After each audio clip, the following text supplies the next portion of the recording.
తిరుగుతున్నాడు. ఇప్పుడు తను రాగానే జైలు నుండి బయటికి రాగానే ఫస్ట్ పరీక్ష ఎదుర్కొంటుంది హర్యానా. ఇప్పుడు హర్యానాలో ఓడిపోతే ప్రజలు ఆయన్ని తప్పని చెప్పి ఒప్పుకున్నట్టేనా? ఆయన ఉద్దేశం ఢిల్లీలో కావటం. అసలు పాయింట్ ఏంటి అంటే అక్కడ సింపుల్ లాజిక్ ఇంతకు ముందే చెప్పుకున్నట్టుగా ఇప్పుడు అధికారాలు లేని ముఖ్యమంత్రి తను.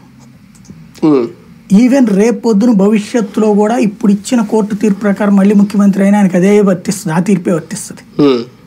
కాబట్టి కేజ్రీవాల్కి ఇప్పుడు ముఖ్యమంత్రి పదవి అనేది కష్టం.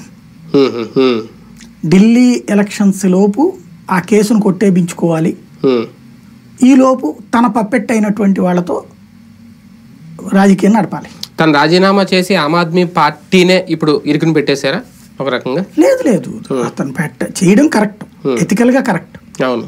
సేమ్ టైం దాని వెనకాల ఉన్నటువంటి ఇంటెన్షన్ ఏమన్నది మనకి స్పష్టం అవుతుంది. ఢిల్లీ ఎలక్షన్స్ లో మళ్ళీ గెలవటం అన్నది మంచిదే, పబ్లిక్ తీర్పిస్తారు కదా, గెలిస్తే కనుక మంచిదే. ఒక అతిపెద్ద నిర్ణయంతో దేశంలోనే ఒక పెద్ద మార్క్ వేసుకోబోతున్నారా ప్రధాని నరేంద్ర మోడీ? జమిలీ ఎన్నికలు కనుక అంటే ఇంక వచ్చేస్తాయనేది దాదాపుగా కన్ఫర్మ్ అయిన నేపథ్యంలో ఖచ్చితంగా ఇది భారతదేశంలో అప్పుడప్పుడు చరిత్ర సృష్టించే వాళ్ళు కొంతమంది ఉంటారు.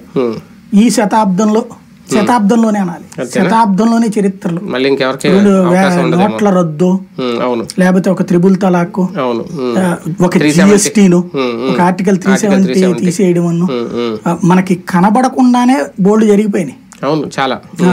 లేకపోతే ఒక యూపీఐ ట్రాన్సాక్షన్ సిస్టమ్, ఒక రకంగా చాలా సెన్సిటివ్ డెసిషన్స్ కూడా ఉన్నాయి.